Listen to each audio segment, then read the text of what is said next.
So my name is Mark Giesbrecht, and since July 2020, which seems like a long time ago and yesterday at the same time, I've been very proud to be the Dean of the Faculty of Mathematics at the University of Waterloo. Certainly the last 5 months have been a lot better when I'm actually a dean on campus than not in a small quadrant of a screen, and it really is a great pleasure to be here today facing live people, especially such an esteemed audience.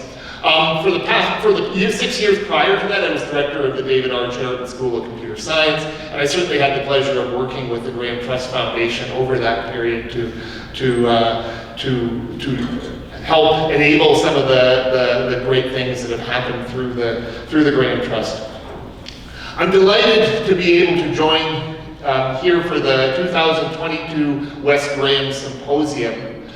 Starting off, I have the really great pleasure of introducing Dr. Vivek Goel, President and Vice Chancellor of the University of Waterloo. Prior to joining the University of Waterloo in July 2021, so also a COVID president, Dr. Goel held a number of senior leadership roles at the University of Toronto, including Vice President Research, and before that, the Provost. Importantly, in June 2020, he stepped down. In June 2020, remember that was like 2 months after COVID sort of hit, or 3 months after, he stepped down as VP Research to guide their COVID response. And this is a role he I will say personally, has expertly continued over his time now as president at UW. He served as a founding president and CEO of Public Health Ontario, and also a founding scientist at the Institute for Clinical and Evaluative Sciences. Now I want to get into sort of his tech and math bona fides. He also worked at the leading edge of academic technology as an academic strategist for Coursera, which was one of the original efforts to put very large-scale education online, and the global platform still around that connects universities and learners in online courses.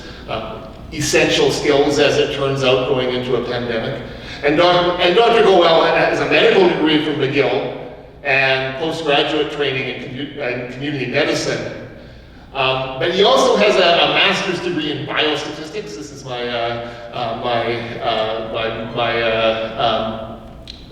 math bona fides, and I have just found out spent at least 1 year in computer science at McGill University, so that makes me all the more proud. So I know he's a fellow of the Fields Institute, a founding member of the board of the Director Institute, and many, many accolades that I will not list here. Please join me in welcoming Vivek Goel to start our event today.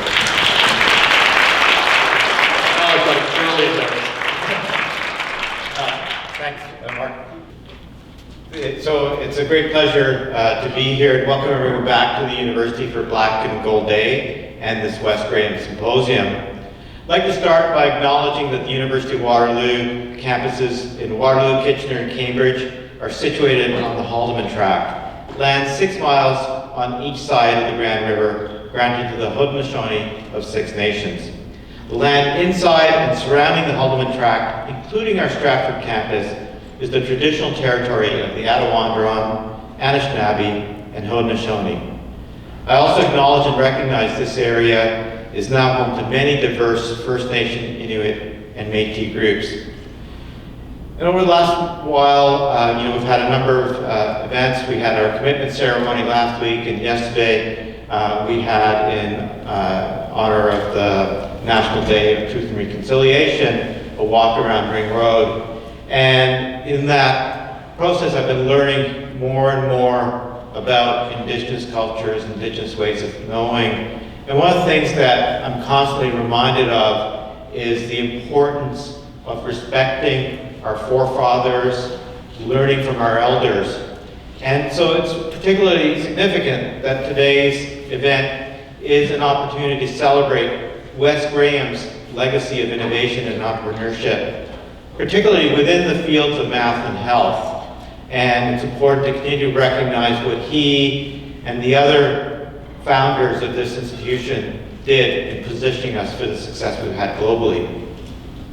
And like many of you here, I was just at the Warriors game, and it was great to feel the energy and enthusiasm, even though they're losing. But what was really great, as Mark noted, was just to see everyone in person, being able to get together, interact with friends and alumni for 50 years, 60 years, who played on the football teams in the early years there. And it's really these people that make this such a special place. Today, we're here to look at the past, present, and future of our fantastic faculties of health and math. And I think as Mark noted from the introduction, for me it's a real sweet spot because I've always felt I've been at the intersection of these areas. And we continue to have amazing discoveries, great exciting new programs coming out of these faculties. They're both powerhouses of research. And we can celebrate many great achievements. Just earlier this year, we had Anita Layton and Richard Hewson, each faculty members respectively in math and health, inducted into the Royal Society of Canada Fellowship. Gives you a sense of the caliber of faculty that we have. We're just in the midst of a visioning exercise, Waterloo at 100, where we're charting our course towards our 100th anniversary in 2057. And while we've achieved a great deal in our first 65 years, we've built an institution that I think our founders could not have envisioned. The world is changing around us very rapidly, and so it's an opportunity for us to think about what our path over the next 35 years is going to look like. And I think Wes Graham's contributions are incredibly important as we chart this path. He anticipated the digital revolution in computing and helped establish this institution as a leader in that discipline. And we were just looking at the stats that Waterloo Economic Development had. Waterloo has more students in computer science than the next 10 leading institutions in the world combined. And our computer science program is amongst the top 25 in the world. So you put those two things together, no one else in the world puts out as many graduates at the level of excellence that this institution does. Similarly, in the health area, we have amazing strengths that particularly in areas of population health, in aging, in health informatics, as we'll hear about. And if we think about the intersections of these areas, that's where the real opportunities are. And so as we look to Waterloo at 100, what I'm really excited about is continuing to build work at the intersections. And that's what the Graham Trust has really been helpful in supporting us in building these kinds of collaborations. And Mark mentioned my work in COVID, but it was amazing to see the work done at this institution, wastewater testing, which is being used right across the country, around the world. We made major contributions right here in Waterloo in advancing those approaches. Creating smart medical devices, which we're going to be hearing about. These are all differentiators for us. So I hope you'll participate in this process and give us your input as alumni. I really want to thank all the alumni that are here. You're an integral part of our community. We hope that we can continue to forge great relationships with all of you and give back to you what you continue to give to us. So thank you for staying connected with us, and I hope you enjoy this afternoon's symposium. Thank you for that. I'll pass it back to Mark. Thank you, Vivek.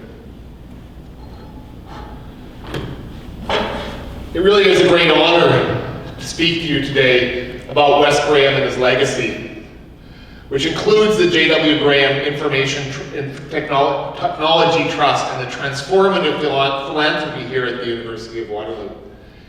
It's difficult to talk about the legendary Wes Graham without repeating what has been said many times before, and I think has been name-checked here very, very eloquently by Vivek. That Wes Graham was a visionary who correctly anticipated the revolutionary impact of the computer. That through his research and through his teaching, he put Waterloo on the map, establishing our reputation as a center of excellence for the study of that newfangled field of computer science. And as Vivek just noted, now the largest by far of the computer science programs in the world.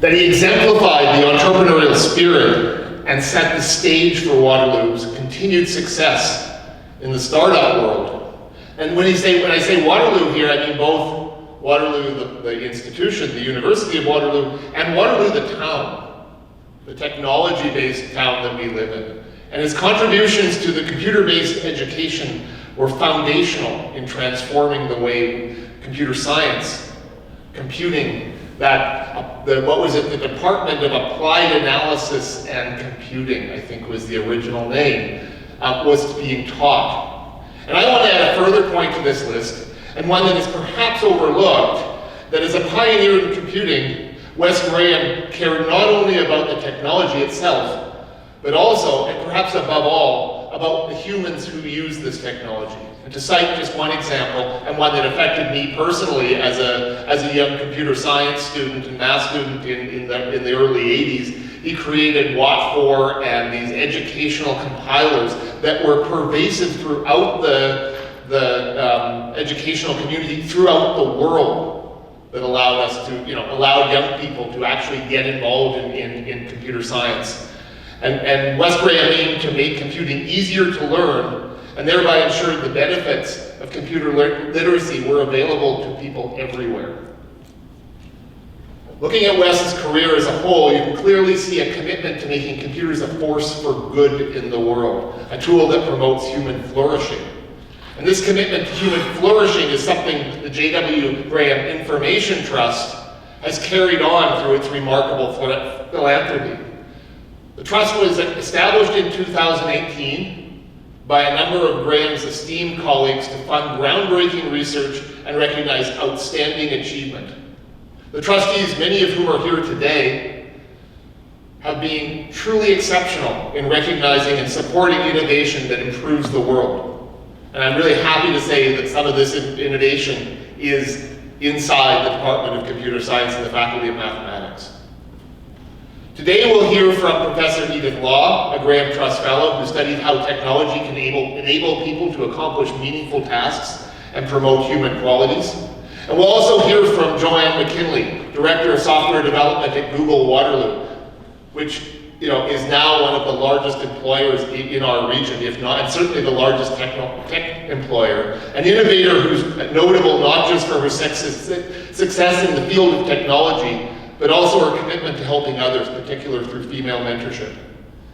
And finally, many of the researchers supported by the J.W. Graham Technology Trust have focused on employing computing technology to enhance human health and well-being. Thanks to the trust, these researchers have pursued life-saving innovations from virtual assistants for persons with dementia to statistical simulations that enable better breast cancer treatment. So in conclusion, thank you, J.W. Graham Information Technology Trust, those of you in the room and those of you who are not able to make it, for keeping Wes Graham's legacy alive and remaining so faithful to his vision. Now please let me introduce and welcome to the stage my colleague from the Faculty of Health, John Hirdes, who will say a few words about the J.W. Information Technology Trust's impact on the Faculty of Health.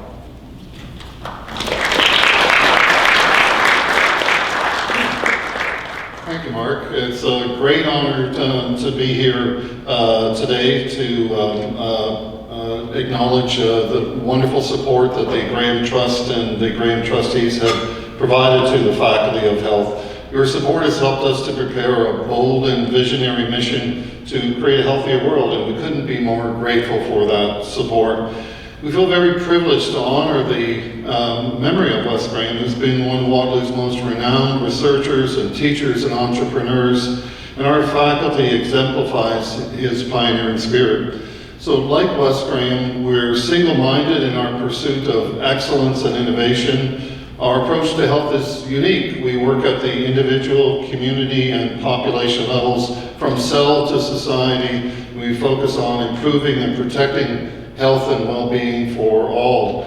This has enabled us to become leaders in the development of strategies to prevent disease and injury, to protect and promote healthy living, optimize physical ability, improve quality of the healthcare system, and improve well-being across the life course.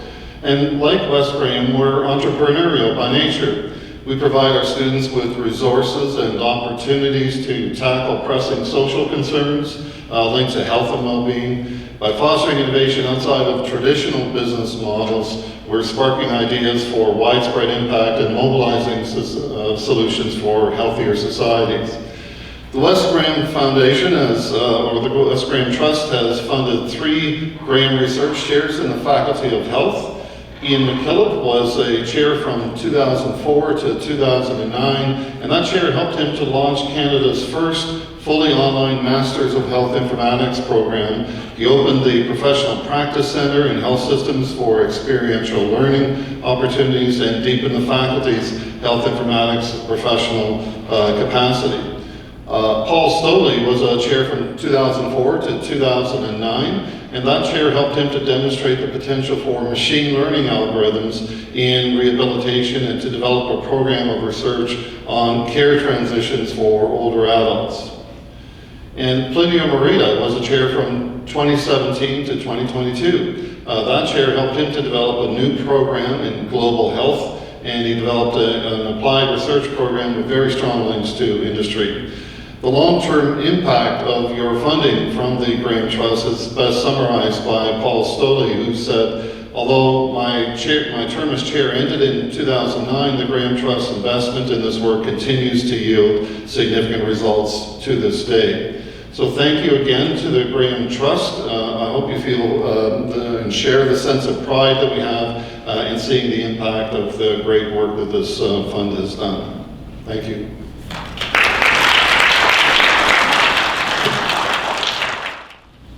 Good afternoon, everybody. My name is Raouf Boutaba. I'm the director of the Cheriton School of Computer Science. It is my great pleasure to introduce today Joanne McKinley, who is the 2020 Graham Medal recipient. Joanne is as Mark mentioned, is the director of software development at Google, and she co-founded actually the Google Waterloo office back in 2005. For years, Joanne led the delivery of mobile Gmail across multiple generations of mobile computing platforms, co-authoring along the way over 1,000 software patents. Most recently, she assembled a team of 40 software developers to build the next generation of tools for large group communication in Google Workspace. Joanne, as already mentioned by Mark, is also passionate about championing and developing female leaders in technology. As a role model for work-life balance, she has earned multiple promotions while working 32 hours weeks. Joanne holds a B Math and an M Math in computer science at the University of Waterloo. Please join me in welcoming Joanne to the stage.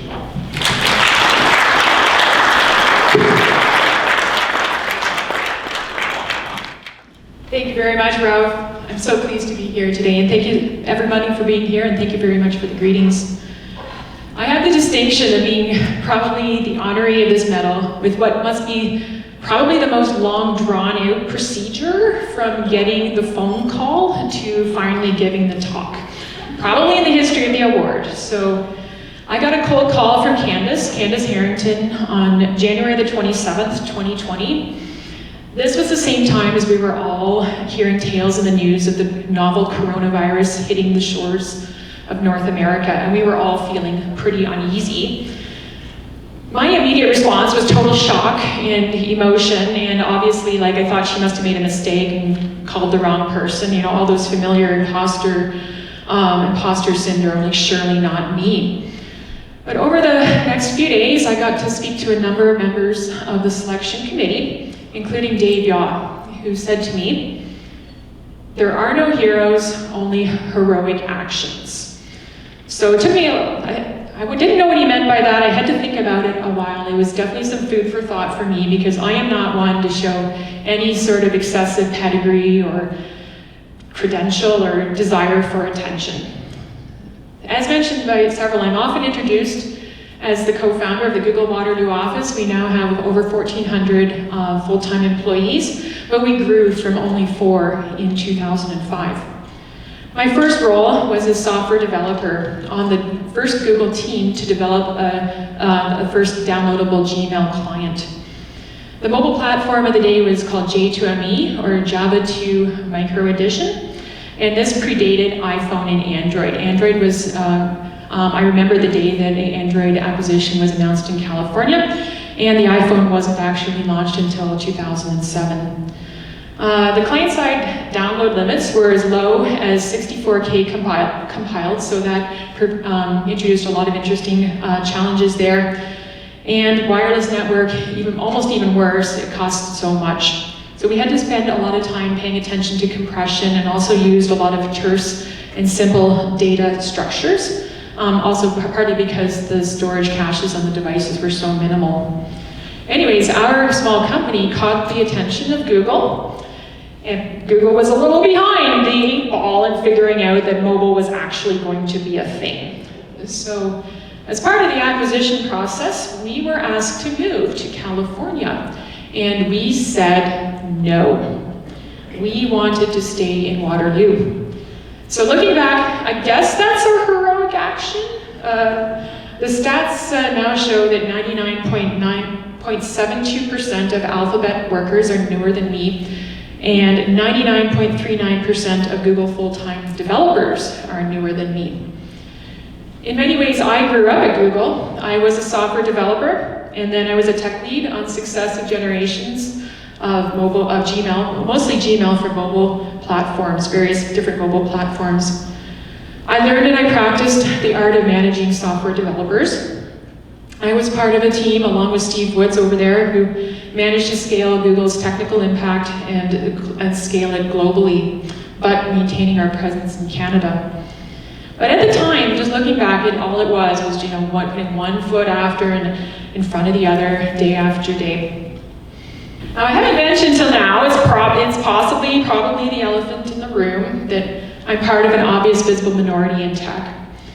I am privileged by not having had anywhere near the negative experiences that some people have experienced. However, I have to say, I think I was unfortunate to have grown up and come of age in a time where this was not acknowledged as a reality or supported anywhere near to the same extent as today. So, if you're looking for heroic actions, I guess that is one. I didn't leave. I didn't leave the company or the field.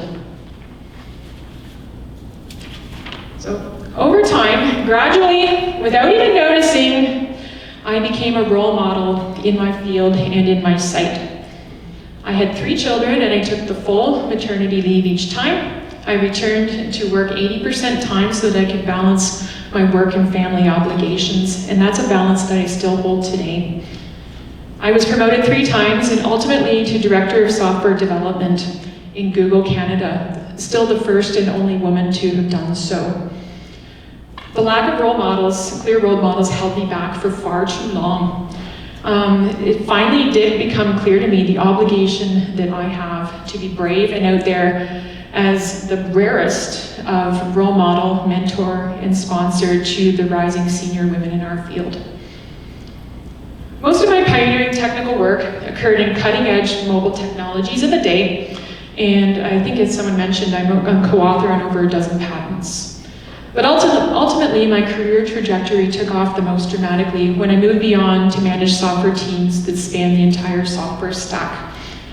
I can definitely credit the underpinnings and groundings of my education in computer science at the University of Waterloo with sufficient intuition and core knowledge, even from 20-odd years ago, that I can still use today to operate in a wide range of software contexts. But the 2 skills that I learned the most and still employ every day that I learned here at the University of Waterloo are, the one is navigating in ambiguity and finding a way through every problem that comes my way. And the other is dealing in successive layers of abstraction. It turns out that that is applicable not only in a technical sense, but also in organizational contexts. So today, my responsibility is in chat platform. I directly manage 110 Canada-based software developers in Google Workspace. And mine is one of the largest, if not the largest, cohesive software team in Google Canada. We touch software that billions depend upon every month. I'm a sought-after mentor for dozens of senior women, both inside and outside Canada. And you might laugh, I don't know, but I'm actually the go-to expert in Google Workspace on evaluation and promotion processes for all workspace developers. This is in no small part so that I can be sure that all technical women and minorities can get a fair shake. So back to, there are no heroes, only heroic actions. I'm exceedingly proud to be only the third medalist in 25 years. But having had 2+ years to get used to the idea, I'm also a little appalled that there are only 3 in 25 years. That is only 12%. And how much in the way of racial diversity.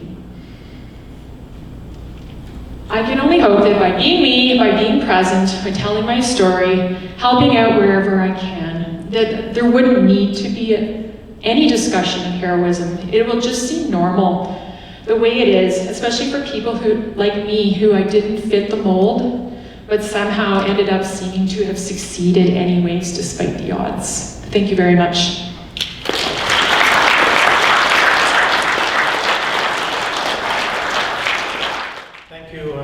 Joanne, and thank you for all these heroic actions. Our next speaker is Edith Law, who's a Graham Research Fellow. Edith is an associate professor in the David Cheriton School of Computer Science. She's also co-directs the Human-Computer Interaction Lab. She's broadly interested in social computing technology that coordinates small groups to large crowds, new models of interactions with machine intelligence, and how technology can be designed to foster and celebrate certain human values. The research conducted by Law and her students have received several Best Paper awards and honorable mentions at the top conferences in the field, including CHI and CSCW. Law's work is funded by an NSERC Discovery Grant, an NSERC CIHR Collaborative Health Research Project, as well as the CFI JELF. Please join me in welcoming Edith. She's already on the stage. Hi, good afternoon. Thank you so much for having me. Before I begin, I'm going to give a quick intro to my lab. I call my lab Augmented Intelligence Lab. Actually took me a really long time to come up with that name.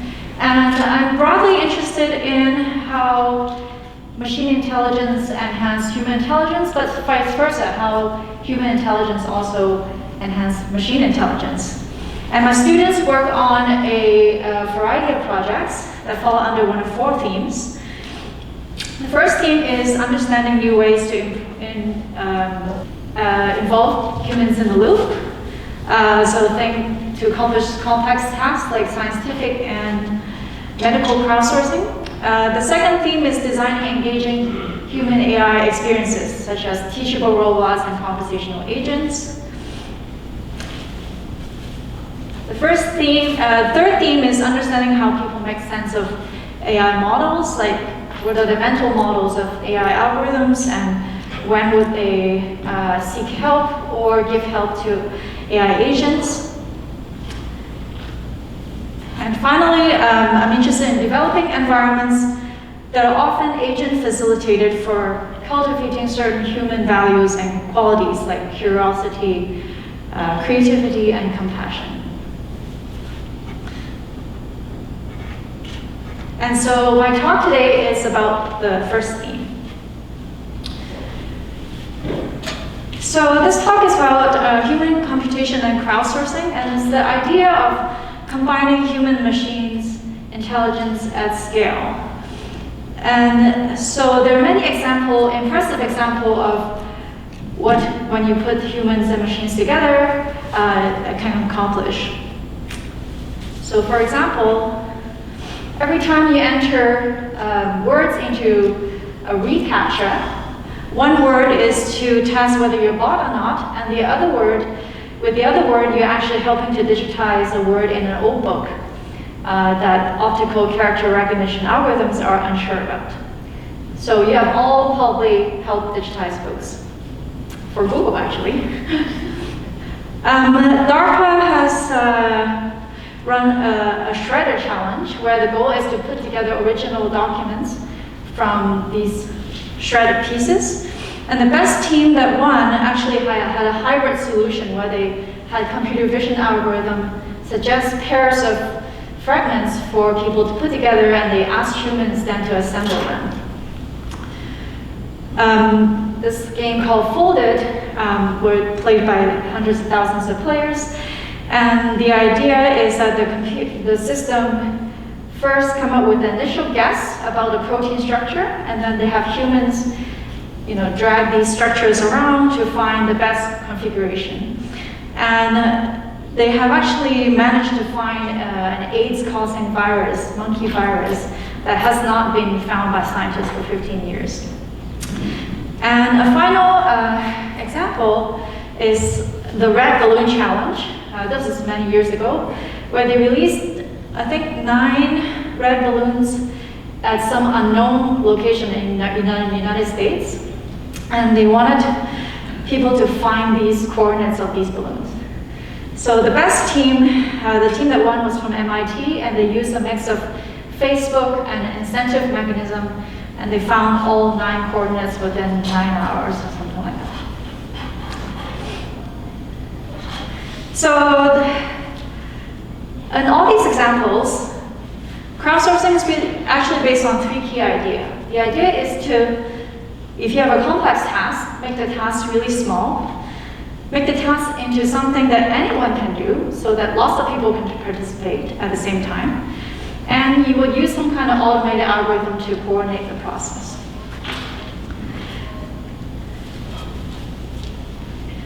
And so we asked the question, what if we crowdsource the annotation of medical time series data? This idea of medical crowdsourcing is actually not new.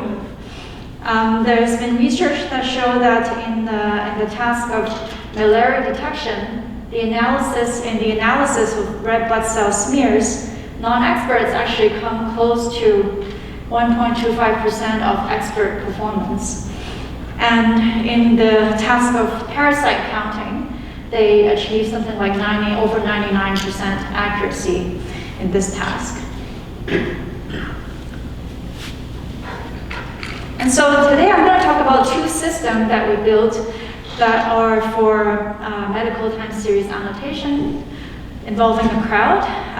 And the Crowd EEG project is led by my former student Mike Shakerman, who is now a research scientist at Google. And this work actually received both the Cheriton and the CS-CAN Distinguished Dissertation Award. And the CS-CAN is the Professional Canadian Computer Science Association. And the other project is called Mechanical Heart, led by my former student, William Callahan. And so how do you take a task that is so complicated, like medical time series annotation, and somehow involve machine, non-experts, and experts in the mix? And so today it's going to be an epic talk where I'm going to try to cover 3 theses and 5 papers, and give you a sense of kind of what these projects can answer about these 3 questions. Can we involve non-experts? How do we involve experts? And what role can AI play? So the first question, how do we involve non-expert? Can they do anything here at all? So let's look at the example of sleep stage classification. So sleep is very integral to our health, and normally to diagnose sleep problem, they would have patients wear sensors, and they would measure brainwave activity, other physiological signals like the heart rate, the breathing, eye movement, and so on. And what technicians have to do to analyze these is that they have to take every 30-second chunks of the time series data and classify it into one of 5 stages of sleep. You know, is the patient awake at that time? Are they in REM sleep, like deep sleep? Or is it one of the other 3 stages, N1, N2, and N3? So can we possibly take something so complicated and actually, you know, engage non-expert, like everyone here, maybe you guys can also analyze EEG data. So one approach that we took was, well, maybe the crowd can actually attempt something smaller. And it turns out the analysis of EEG classification, this classification task, usually people look for certain patterns, small patterns in the EEG, and then they make inferences about what stage of sleep the patient is in. So for example, REM sleep is indicative of like rapid eye movement. This little pattern here, REM, is indicative of deep sleep, and alpha wave is usually present when the patient is awake. And so we looked at this problem of detecting sleep spindle, which is associated with N2 sleep.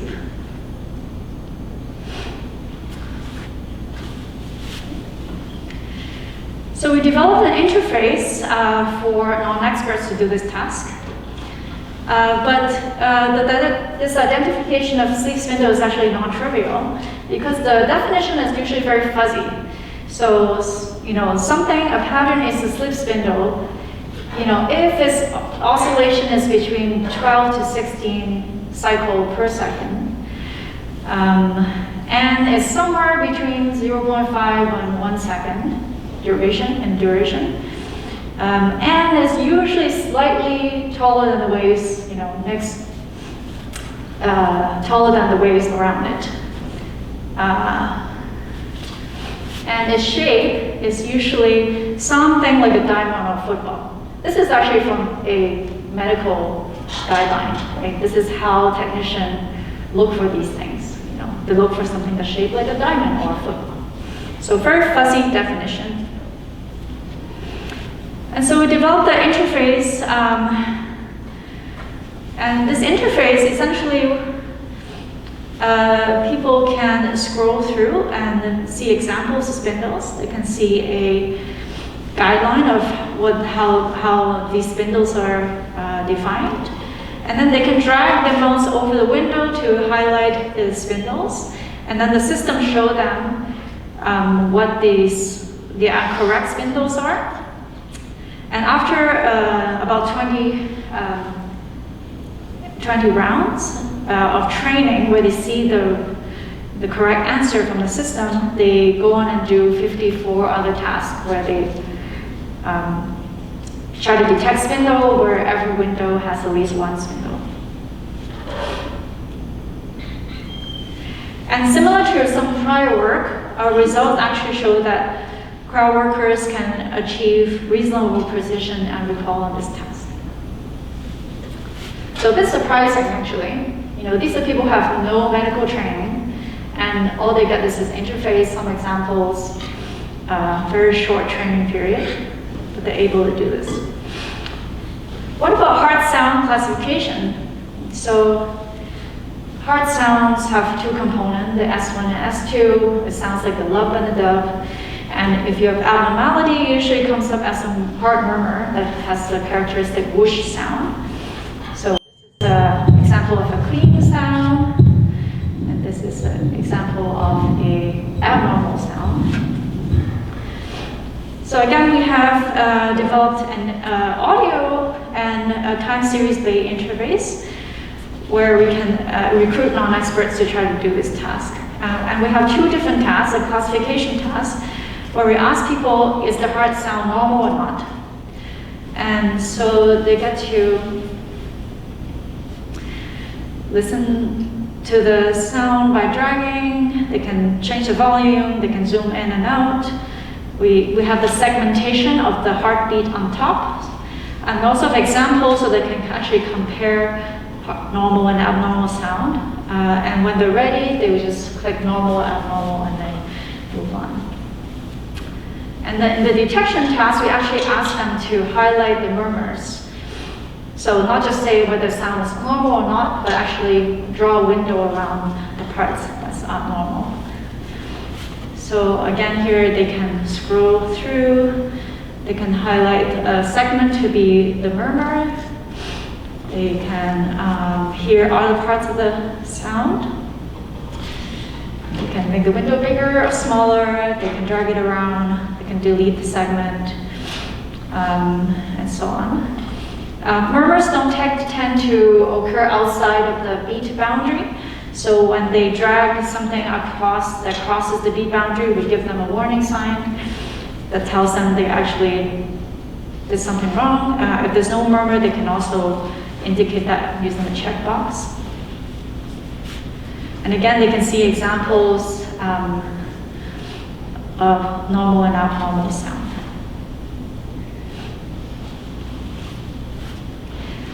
So we gave workers 10 recordings, 5 normal, 5 abnormal, 10 beats each. And the data set is 30 recordings from the PhysioNet computing in cardiology data set, which has a mix of clean and noisy record and from patients, normal patients and patients that have a heart condition.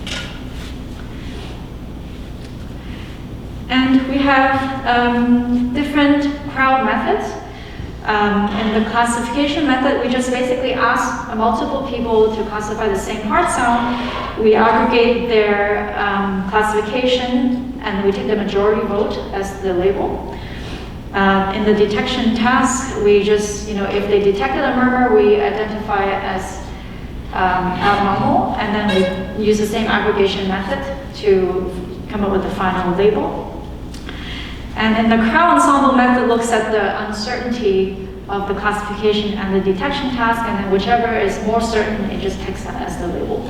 So we compare these 3 different ways of combining a bunch of people's answers to come up with a final answer. And we also compare it to machine learning algorithms. Those are the algorithms submitted to the cardiology challenge. And so we see that we can ask non-experts to do this task and their performance is actually comparable or slightly better than automated algorithms. So can we involve non-expert? The other answer is to some extent, and maybe better than we thought.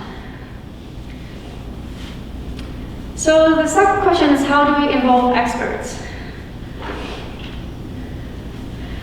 The short answer is, experts can handle the difficult cases. Maybe we can have AI do part of it and the crowd do part of it, and then we just leave all the difficult things for experts. But experts have their own peculiarity. They often disagree with each other. For example, in the sleep stage classification task, technicians, I think, disagree on about 17% of all classification that they do. And they may disagree because of many reasons, maybe the individual differences like their personality, expertise, or how they interpret the task. The data characteristics, whether it's a time series of the patient with a heart condition or whether the signal is complex. And instruction clarity, like what classification guidelines are they following, and even viewer configuration, how much they zoom into a viewer might affect what classification label they give a particular EEG window. And in the past, most work actually try to get rid of disagreement, either by using majority vote to aggregate everybody's opinion and just give up a single answer, or they use some kind of algorithm like called expectation maximization algorithm that try to guess the quality of the annotators and then guess whether the answer is correct and try to come up with an answer. And our work took a little bit of different perspective, and that we think there's actually interesting thing in disagreement data, and that we should preserve those disagreement data and somehow leverage it. And one of our prior work showed that, for example, for a very ambiguous annotation task, for example, classifying whether a product review is sarcastic or not, it's actually a very ambiguous task. We can actually use some kind of deliberation process to help people come up with a consensus. And this deliberation process actually help to produce annotations that have better quality. So we want to know, does this translate to the medical setting or not? And so to design the platform for deliberation, we first conducted a formative study where we had 3 sleep technicians. We sent them home with a patient record and they annotated the whole record. So this is like every 30-second chunk they had to give a label to this record. And they come back and then we sat down with them in a room and they would show them the cases where they disagree and then they discuss it.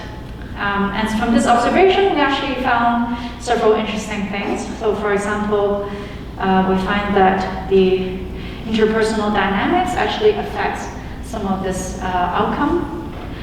We find that if they can resolve disagreement for one part of the time series, it usually triggers a cascade of consensus for the following windows of EEG. And so we built, from that we built a prototype of an adjudication platform for analyzing EEG data. And in this platform, there's actually 2 parts to the workflow. The first part is the independent classification part. So this is where the experts will go away and then they will annotate the EEG by themselves without talking to anyone, each other. They can go back and forth in this time series. They can change the classification label as they want. And here we provided the experts with a lot of things that the EEG technician are used to getting. For example, a hotkey for moving backward and forward, and hotkey for classifying and so on. And in the second stage, the expert come back to the system and they get shown where they disagree. And so they get, when they first log in, they get put into the system and they see the first disagreement case. There's some highlight that shows who else have classified this segment and what they thought it was. So here 2 people thought it was N2C, but then this expert thought it was N1. And then also on the right-hand side, they see the opinion, that comments that were from other experts about why they classify things in that particular way. And so one thing that's unique about this platform is that we also try to support structural argumentation. So when the expert tries to classify something, we give them a choice.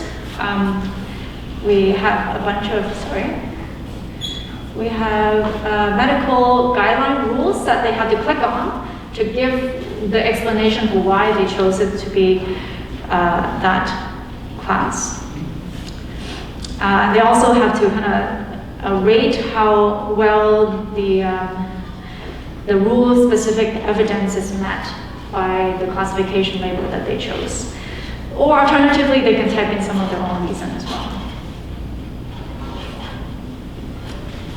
And so we conducted an observational study where we had a data set of 12 patients. This is 86 hours of recording, 10,000 segments, and covering 4 conditions.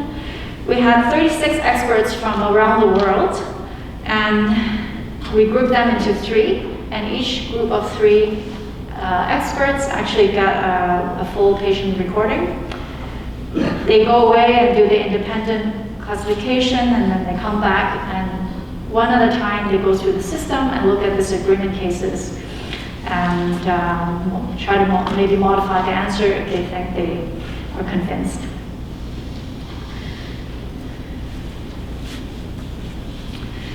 And so the first thing that we found was that almost half the cases were disagreement cases. So there's 4,500 cases with this disagreement, and after 3 rounds of adjudication or deliberation, 1/3 remain unresolved. And there's vast differences in how often a feature is mentioned. And here there's 15 features that was mentioned in the structured argument. And this is plot in a logarithmic scale. And so you can see that some features are mentioned exponentially more than others. And then we consider a large number of factors of why experts disagree and why disagreement persists. And we found that work experience and geographic location contributed a lot to disagreement, but not credentials. We find that the viewer configuration actually affected a lot of disagreement. So this kind of suggests that maybe in the future, we can have a feature in the tool that lets expert adopt the viewer setting of another expert so that they can see the record from another person's eyes. And then finally, there's data characteristics also affect disagreement. So patients that have neurodegenerative disease or parts of the signal that is more complex, those segments often result in disagreement. And some disagreement persists also due to a lot of features are mentioned as they're associated with a lot of the features you see here. Another interesting thing is groups that have experts, groups where there's one expert that has more credentials than others. In those cases, they were more able to resolve disagreement than the cases where all the experts have the same credential. And the interesting thing is that this platform is anonymized, right? So like the experts don't know who each other is. And so there must be some kind of argumentation dynamic that's going on here that would make credential be a factor in whether the group can resolve disagreement or not. And finally, adjudication process can affect past clinical decision making. So one expert said the adjudication process was useful for generating a reliable hypnogram. Another one said the final adjudicated hypnogram can be trusted more than a hypnogram from my first pass. And one thing we noticed also was that the proportion of REM sleep that was detected in the records decreased after adjudication. And so this is clinically relevant because the proportion of REM sleep is actually associated with diseases like Alzheimer's, Parkinson's, sleep apnea, and so on. So the fact that after adjudication, we saw like less proportion of REM sleep means that the diagnosis might actually change as a result. And so how do we involve expert to handle edge cases is the short answer. But the longer answer is a crowd of experts is still a crowd. And so it helps to have some kind of procedure algorithms to coordinate them. In the final section, we're talking about kind of the roles AI can play. And in our research, we saw 3 distinct roles. The first one is actually the most typical one. So you could use AI to help reduce the human labor cost, right? So you can have AI do the first pass, give only the difficult things to humans to look at. This is the whole idea of automation. But in our case, we looked at a mix of non-expert, expert, and machine. So if you have these 3 resources, how can you route them in the right way so that you can get to the most accurate results the quickest? And so we call the heart-sound classification task. What my student did was he came up with 2 different hybrid systems. And the first system is only with a crowd and an algorithm. So the procedure he used was, if a machine is not as confident as a threshold, then we send it to the crowd. But if the crowd is more confident than the machine, then use the crowd label, or else you use the machine label. And then the second algorithm he added the experts in the mix. So the same procedure as before, but now if the crowd is not as confident as a given threshold, then we send it to the expert. And so the first thing we noted was that the crowd was actually a pretty good substitute for experts. So when the crowd is queried, the proportion of the time they're correct is actually very high. And if the crowd's answer is actually used as the final answer, there are almost, like in some cases, they're almost perfect. So what this says is that when the crowd is more confident than the machine, they're usually correct. And we also see that using the crowd saves about 7% of expert resources. So in the case where we have used the non-expert crowd, we're actually sending 24%, around 24% of the work to experts, whereas if you use a machine expert hybrid system, you're sending like about 33% of the work there. And the accuracy of the two systems are pretty comparable. And so, in short, we can have, if we use non-expert, experts, and crowd machine together, we can actually have the same accuracy, but less expert involvement. So the second role that the AI can play is the following: hiring based on learning potential.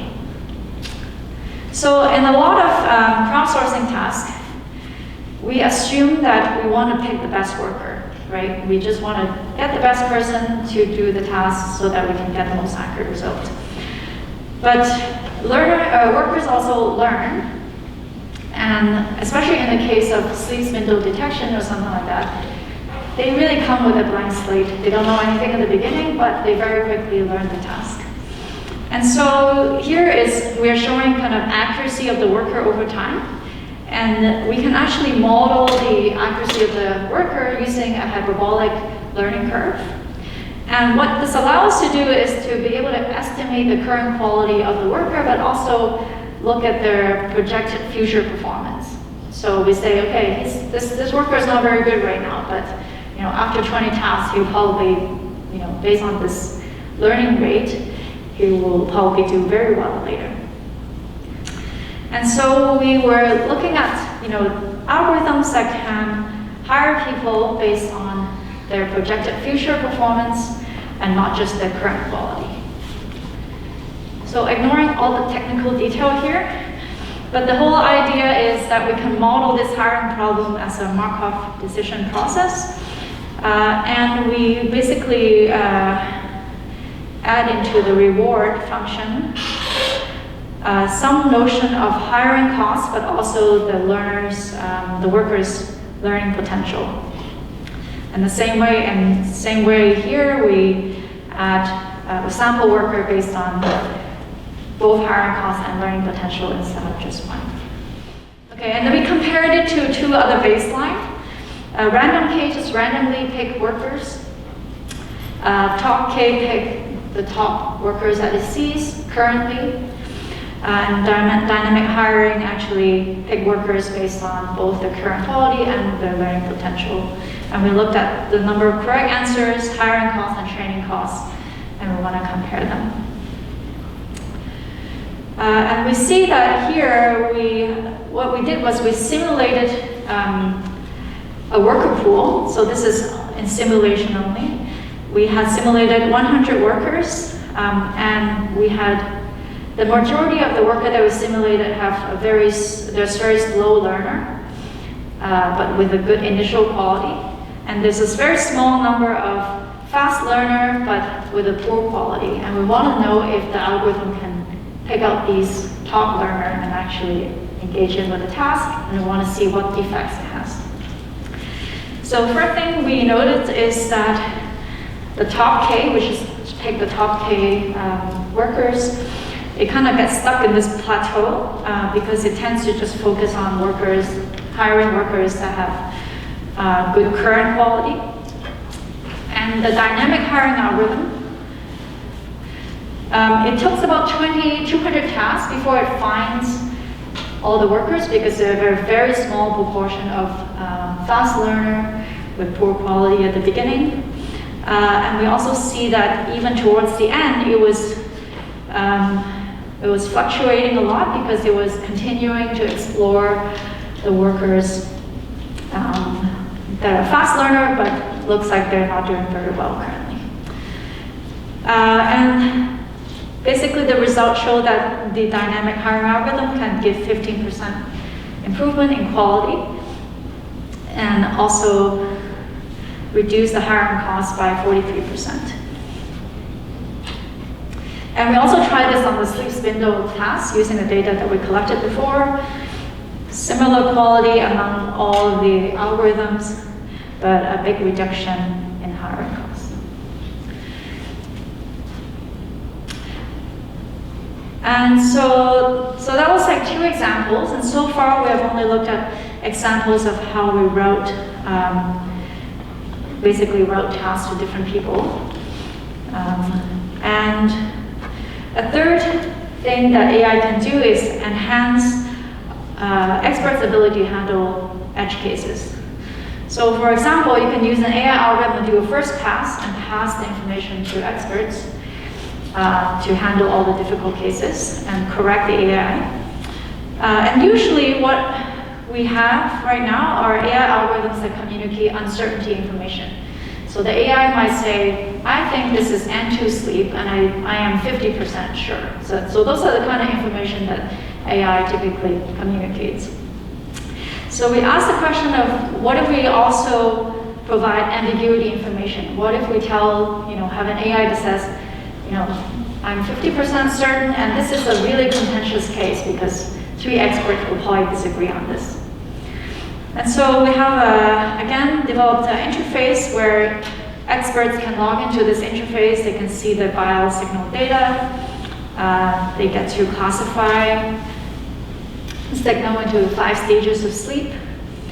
And then on the top, each of the lines there is actually a 30-second segment. So you can click on one of the line, and then it will show you the 30-second segment. And the AI actually communicates uncertainty information in 2 ways. One is through the timeline, where the more transparent the line is, the more uncertain it is, and the more opaque it is, the more certain it is. It also shows you for each classification label how confident it is. And then the ambiguity AI furthermore highlights the contentious cases. Those are the cases it thinks that experts would disagree on. And it provides some ambiguity explanation. So, this is a contentious case. It could be N1 or N2 sleep, and these are the reasons from the guideline.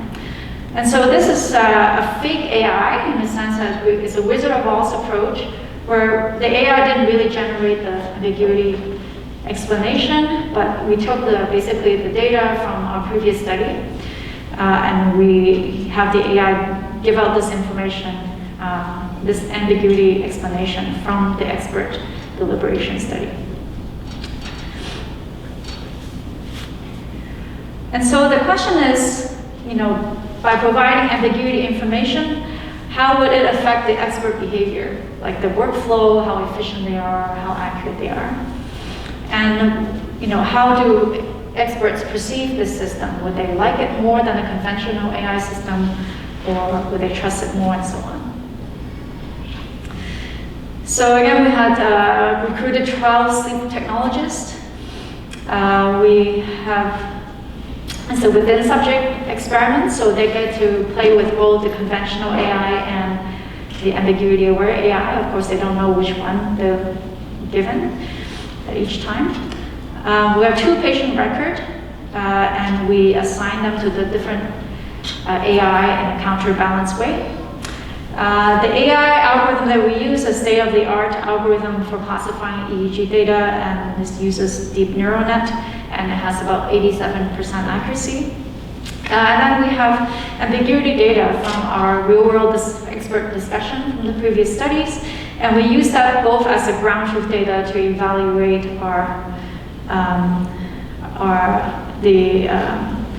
quality of the AI algorithm and also the accuracy of the participants that we have in the study.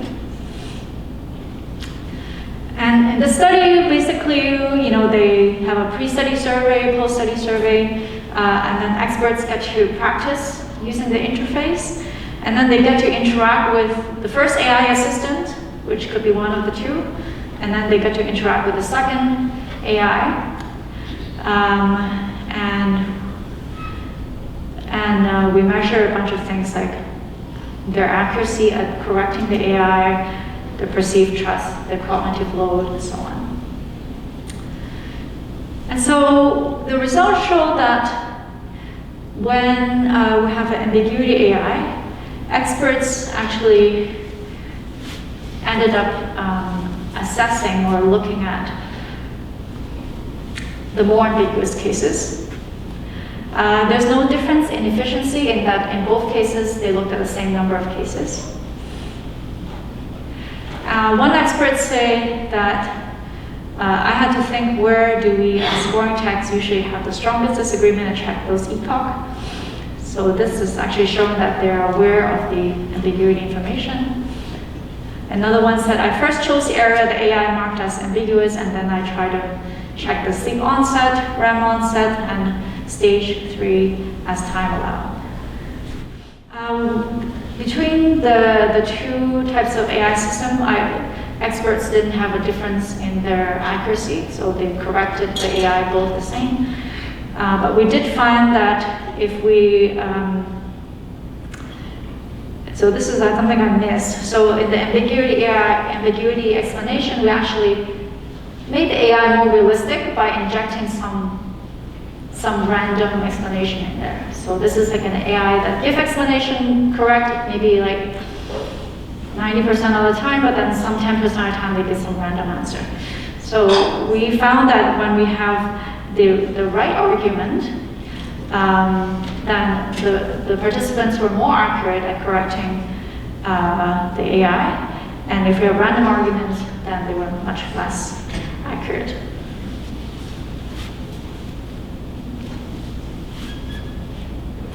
And so the relevance of the ambiguity explanation actually mattered.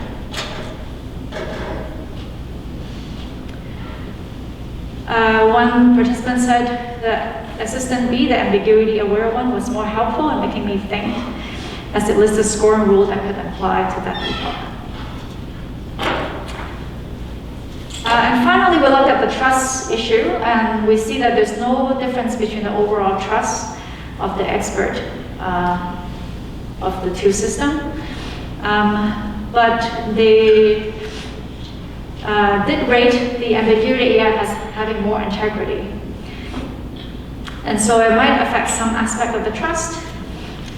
And there's a trend that they are also a bit more confident in the ambiguity AI than the other one. There's no difference in the cognitive load, so it means one system is not harder to use than the other. So those are 3 different roles that AI can play. And I hope that this talk actually gave you some ideas of how AI can be involved and how we can bring expert and machines together. And to wrap up, just want to mention, if you're interested in this project, we have a website called crowdeeg.ca. And we have open sourced the platform, also the data set with all the expert classification and their discussion data.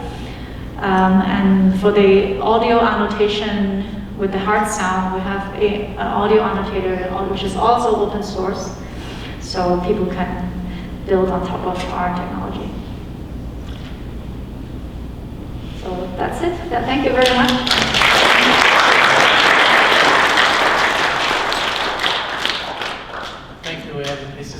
good example of work at the intersection of computing and health, stressed by Vivek earlier. Can you please stay and maybe open the floor for a few questions, if any? Yes, Mark? This is really interesting. I mean, do you ever have the situation where your experts get fed, the results from the expert get fed and can somehow better tune the AI or the machine learning algorithm, so you can actually get some kind of iterative improvement and a feedback loop there? Yeah, I think that would be a really great idea. Yeah, I don't think we have done that yet. Yeah, and especially in the case where you have maybe a more realistic scenario where you have a continuous interactive system where you can have the AI help the expert label a few things and then the AI jump in and try to label some, and then the expert corrects and then actually feedback into the AI and then have this done iteratively. Thanks. Any other questions? Okay, see you. Thank you again. Thank you very much for that really fascinating presentation, Edith. It's wonderful to see such innovative work being done. It's now my pleasure to introduce you to an exceptional young researcher from the Faculty of Health. Pedro Velmovitsky is a PhD student in public health sciences at the University of Waterloo. He's a member of the Ubiquitous Health Technology Lab, working with former Graham Research Chair Pedro Elkind. He has a bachelor's degree in industrial engineering and a master's degree in software engineering from Pontificia Universidad Católica do Rio de Janeiro. And he's interested in using wearable technology to create mobile health applications that help make people's lives easier, safer, and better. So please join me in welcoming Pedro to the stage. Thank you. Good afternoon, everyone. It's my pleasure to be here, talking a little bit about our lab on behalf of Dr. Morita, who is the previous J.W. Graham chair. So this is our lab, the Ubiquitous Health Technology Lab. And today we're going to talk a little bit about smart public health, or basically how we're using smart technologies to try to improve and support public health, traditional public health efforts. So a little bit about me. My name is Pedro Elkind Velmovitsky. My last name is Russian, but I'm actually Brazilian. My background is in engineering and computer science. I'm also a trained as a developer, and currently I'm a PhD candidate here at the University of Waterloo at the School of Public Health Sciences, as well as a lecturer. So I'm honored to be here presenting on behalf of Dr. Morita, who is the previous chair. He's also an associate professor here at the University of Waterloo, as well as in several other institutes, and an assistant professor at the University of Toronto, as well as a research scientist at the Center for Digital Therapeutics at the University Health Network. So this is our lab. This picture was taken right before the pandemic here in 2019. Now we have several PhD students, master students, undergrads, both as volunteers and being supervised, as well as exchange students from several different countries. And in our lab, we basically look into public health surveillance and traditional practice. Traditional public health usually focuses on data collection in person or questionnaires.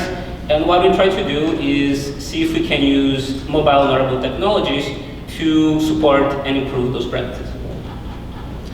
Now, as we know, there's a lot of problems happening right now. Extreme heat, for example, due to climate change, data misinformation that is spread across the internet and social media. Obviously, the pandemic, which hit us very hard and really disrupted our lives. And chronic stress, which comes from all the factors above, and also just as a consequence of our increasingly connected technological world. So these can be seen as public health surveillance problems, and as I mentioned, we're really trying to see how new technologies can improve this. So wearables, for example, I'm wearing an Apple Watch. I'm sure a lot of you here have wearable devices. I've seen a lot of people with smartphones. All the devices are collecting our data. As I was walking from here to the parking lot, I'm sure it counted my steps, for example. It monitors my sleep, and it does that, all of that passively. So what we're trying to do is see if we can leverage that for research as an additional avenue for data collection. So that includes wearable devices, and that includes Internet of Things sensors, for example, smart thermostats. For the presentation today, I want to focus on 3 projects. Stress monitoring, which is actually my research project, so I'm very excited to talk about that, as well as projects that are being made by my colleagues at the UB Lab for indoor temperature surveillance, as well as managing infodemics. So the first project, as I mentioned, is my project involving the monitoring of stress with mobile wearable devices. And basically, as I mentioned, when we're talking about traditional public health data, this involves self-reports, this involves in-person measurements, and a lot of this data has potential limitations, for example, recall and social bias, delays, and the costs involved in the data collection. So mobile, wearable, and Internet of Things technologies could be used as potential additional survey and assessment tools. These devices all have embedded sensors that are monitoring our data even as we speak. And this can improve data collection for public health both in general, but also during pandemics, as we've seen in-person measurement became difficult. So having some kind of remote system in place that can monitor participants remotely using devices that they are already used to wearing every day could be very helpful. So for my project, I'm looking into Apple Health, which for those of you who have iPhone, you're probably familiar with. It is a repository of health data from sensors, both Apple sensors as well as sensors from other manufacturers that support the technology. And basically, Apple provides us with a framework where, as developers and researchers, we, with user consent, can have access to this data. So these are examples of some of the categories that are collected with Apple Health. They include sleep, physical activity, heart, among others. So just as an example of how this could improve public health, let's consider a major Canadian survey, the CHMS, the Canadian Health Measure Survey. And this is comprised of 1-hour interview in the respondent's home, a visit to a clinic, and participants are asked to use a fitness tracker for a week. So if we incorporated smart technologies in the survey design, this could minimize biases, reduce costs and time, and minimize follow-up losses. In addition, the data that would be collected would be data that is representative of the person's life, as opposed to just data from the fitness tracker for the week. So the goal is not to substitute traditional survey methods, which have a great history of using public health and are already the gold standard, but to support and complement them. So the goal of this study is to create a mobile health platform, which would be an iOS app that would collect and store Apple Health data and use that for public health research. In this context, to test the efficacy of this platform, I'm looking into stress. This is because, in addition to being a great problem today, stress is typically collected through self-report. So examining how a platform that can collect objective data can improve stress surveillance is very interesting.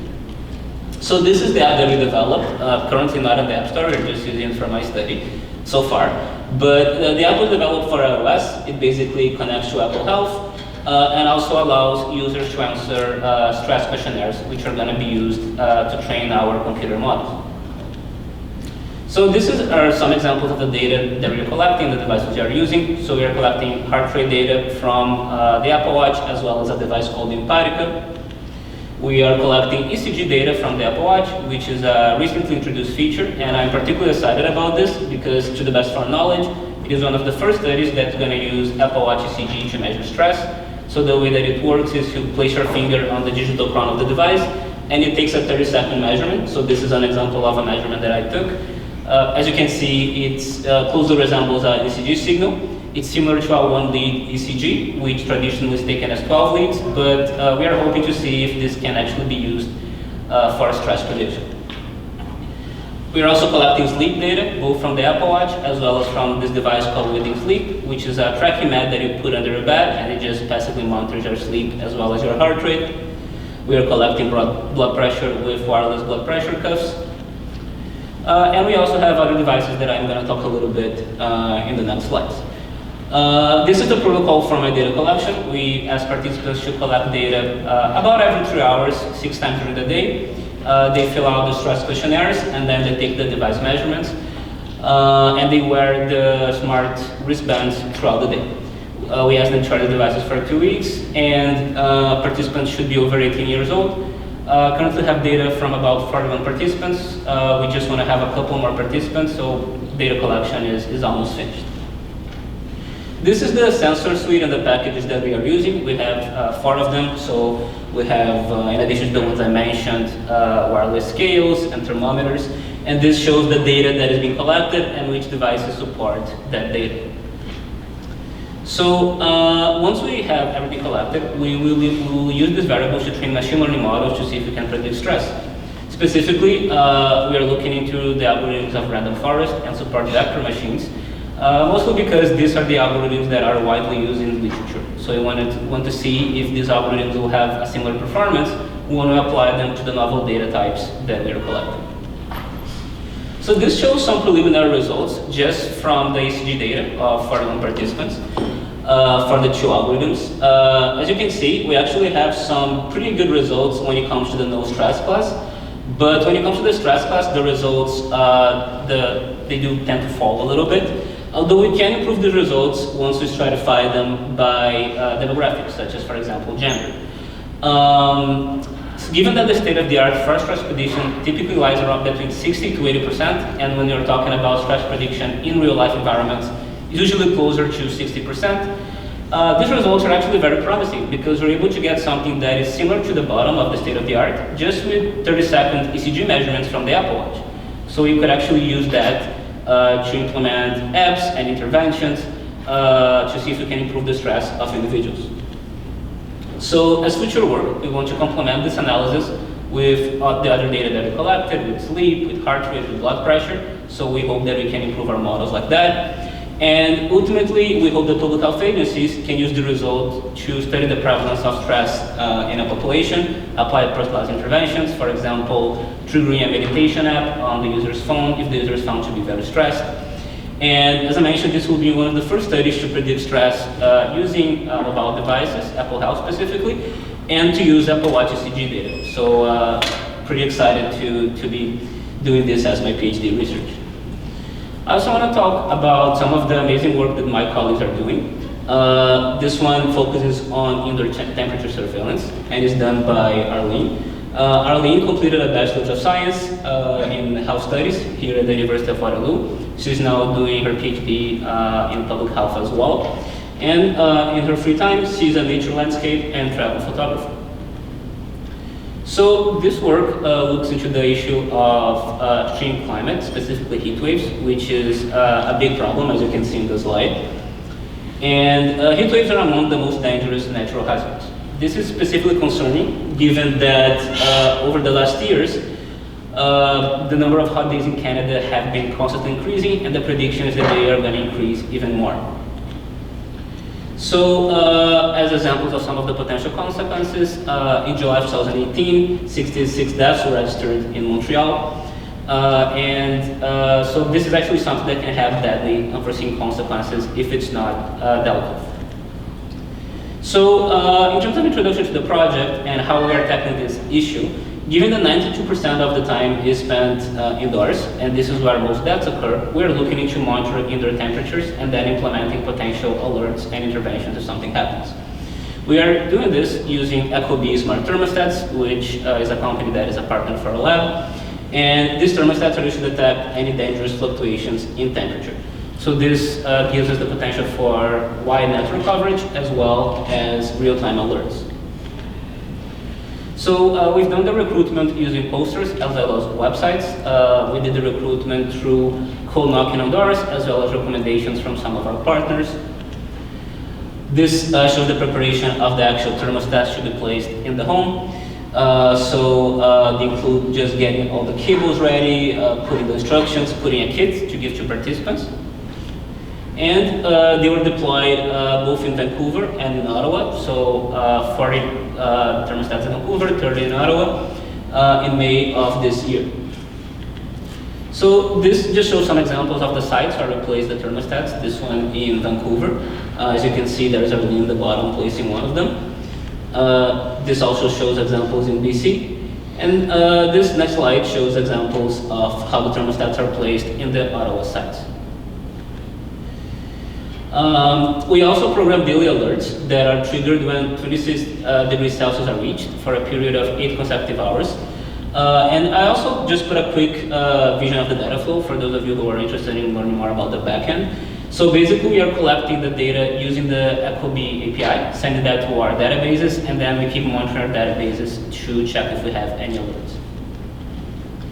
And if we do have any alerts, we send the email to our public health partners, such as BC Housing, and then they can take the necessary intervention, necessary measurements to avoid any kind of consequences due to heat waves. This is an example of a dashboard for visualization of our questionnaire data, so we can see the number of active thermostats and parameters such as the average temperature in the households, as well as other parameters like average humidity and parameters like that.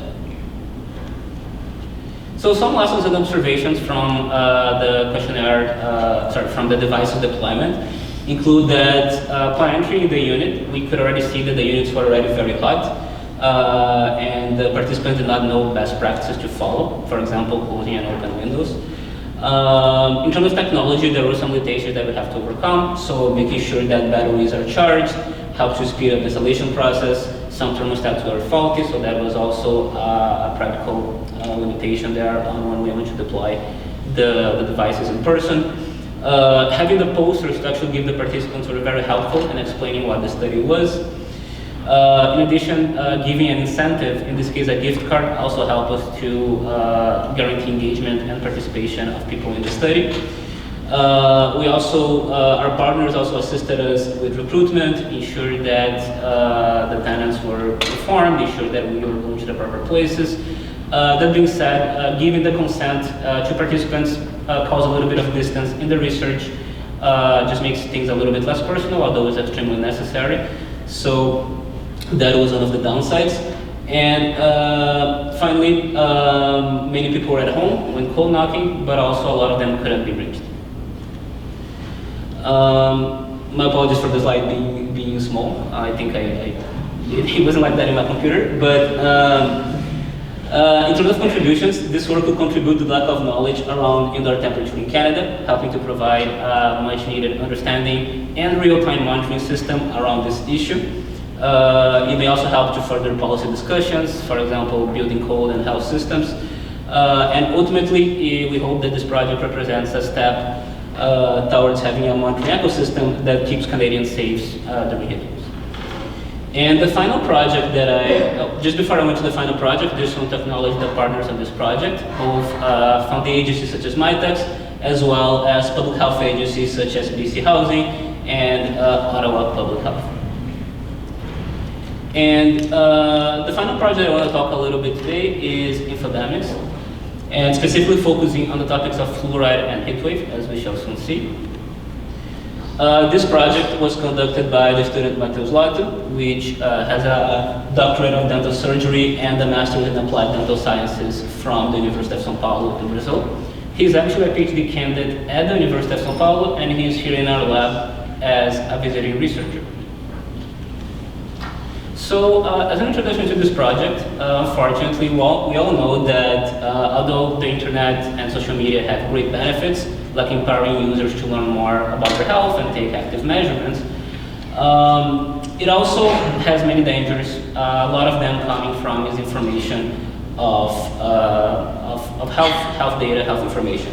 And this is what we call an infodemic, basically an epidemic of misinformation. So 80% of users tend to trust the authenticity of information very easily, so that leads them to share posts and then end up propagating misinformation without knowing. In this context, data mining of misinformation may provide insights to support public health actions, such as trying to vet or maybe reply to social media posts or web content that is related to misinformation. In addition, these insights can be used for automated detection of misinformation through artificial intelligence, which in turn will be able to classify a huge amount of misinformation in a very short time, and that will prevent the spread of damaging beliefs and falsehoods. So currently there are two projects on automated detection of misinformation, are on heat waves and fluoride. And this is the methodology for the two of our projects. We first define a search strategy to look for social media posts related to misinformation. We then collect social media data. Usually this data is publicly available. We pre-process the data, and we do topic modeling with an algorithm called LDA. And finally, we perform data visualization. So we decided to focus on heat wave because, as we've already seen, heat wave is a large problem that is occurring today. And in addition, because of the increase in climate change denial groups, there has been a lot of misinformation on social media about heat waves, about climate. We are currently in the process of preparing our heat wave analysis. So I want to focus on this presentation on fluoride, which is the topic that we've done some preliminary analysis on. So as some context, dental caries is the most prevalent oral disease worldwide, affects billions of people and millions of children. And fluoride is the most effective measure to reduce dental caries. But there's a lot of anti-fluoride misinformation on social media, which discourages the consumption of fluoride-containing water and oral care products. So we analyzed over 20,000 misinformation tweets that were related to fluoride, and we were actually able to automatically identify 2 different topics on misinformation. These topics are healthy lifestyle, consumption of natural organic care products, and recommendations for using fluoride-free product measures. And this figure here on the right shows the percentage of each topic over the last 6 years. As you can see, they maintain relatively constant, although consumption of natural organic care products has been a little bit reduced. We've also found some interesting seasonality among topics, specifically in January and July, which is interesting because it shows that probably during big vacations and holidays, there is more misinformation spread on social media about fluorides. That would be when, for example, people are eating more, kids are eating more, so maybe some people really are trying to focus on those specific times. What this would mean for public health agencies is that they can focus their efforts more on those specific times to stop the spread of misinformation of fluoride-related content on social media. So ultimately, with this project, we aim to develop a real-time surveillance ecosystem to detect misinformation on social media through AI. And this platform is expected to support public health and social network managers in mitigating the spread of online falsehoods and damaging beliefs. As you can see, all of the projects in our lab, they involve the use of next-generation technologies, internet, mobile, wearable devices, whether we're talking about iPhones and Apple Watches or smart thermostats like Ecobee, to try to improve traditional public health methods, whether focusing on data collection, whether focusing on real-time interventions and feedback. That has been the focus of UB Lab. The J.W. Graham Trust has been a great help in funding this project. And I really hope you enjoy learning more about the project. Here is our contact. And I'm very proud to be involved in this kind of interesting research. And thank you very much. Thank you, Pedro, for that great talk. Are there any questions, quickly? Sorry. Good. Yes? One quick one. I'm intrigued by the notion that my watch can tell me how I feel. Can you, in 2 sentences, sort of tell me what this watch is doing to measure my blood pressure? Is it electrical pulses? Yeah, so the watch is not really measuring the blood pressure per se. So for the blood pressure, we are using a specific wireless blood pressure cuff, which is the Willings device. That being said, the Apple Watch does have PPG, which basically shines a light on your wrist, and then I believe through the refraction of the light, it can see the volume of blood pulsing. So that's how it calculates some heart rate metrics. Thank you. I guess when you get old, you get more concerned about these things, right? Another question. Raoul? Do you label the data manually? You mentioned 20,000 tweets of misinformation. How do you? Yeah, so in the example of the infodemic, we actually were able to get specific misinformation tweets, so we already know that they were false tweets. But we did have independent researchers going to the tweets to double check them. So we do that kind of check, but we do know that there is misinformation tweets. The goal, though, is to be able to ultimately use those systems to detect it without having to do any kind of manual check. I think I saw one more hand up there. I had a question about the study with the fitness tracker.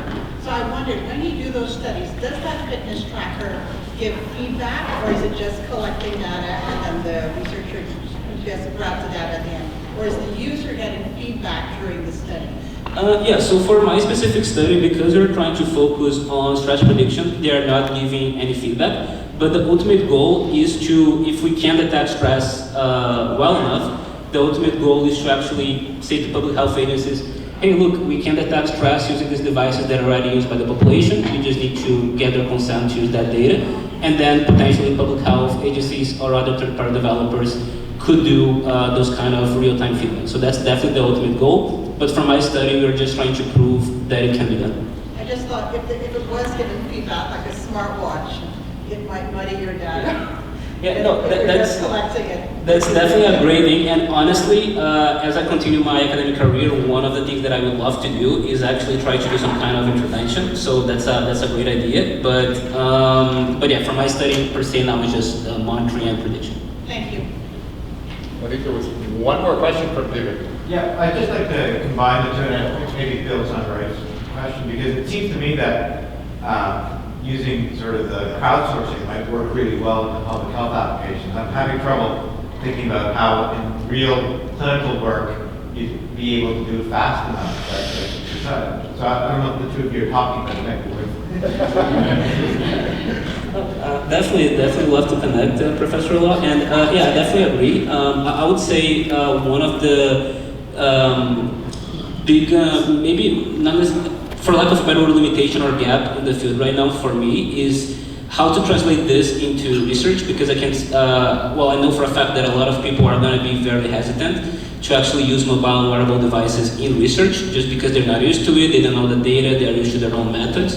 I do know that there's a lot of efforts going into this direction. For example, one of the labs that Dr. Morita is affiliated to, the Center for Digital Therapeutics in Toronto, they have health apps which connect people to clinicians, which provide predictions, but they also follow a specific ISO standard to be classified as medical devices. So they are being able to bridge the gap. So there's definitely efforts in this direction. But I do agree that the clinical use of this technology is one of the uphill battles that I think we have to face.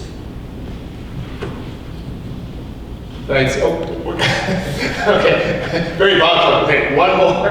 One more question. Just following up on the question asked by our gentleman here.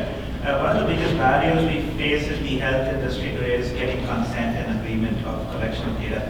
So I know that you have mentioned incentives as one of the strategies. Is there anything else you'd like to share? Strategies with which this gap getting consent?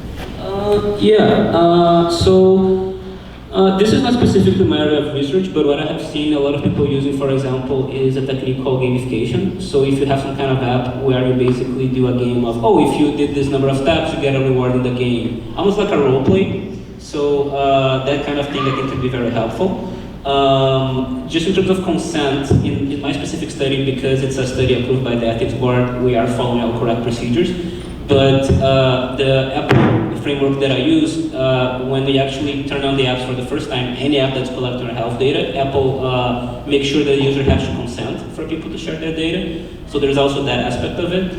But yeah, in terms of some strategies, that's definitely a limitation. I think that some kind of so when you talk about incentives, in addition to some kind of monetary incentive or reward, I think that having some kind of in-app reward like the gamification would be a good way to go. Okay. Thanks again, Pedro. Thank you. And thanks also to Edith and to Joanne for their talks as well. And I think one of the coolest things would be a collaboration, as was suggested here. And so I really, as you can see, the legacy of Wes Graham is alive and well in the work of these incredible researchers who are applying their expertise to some of the world's most important and pressing problems. So one last round of applause for all the speakers.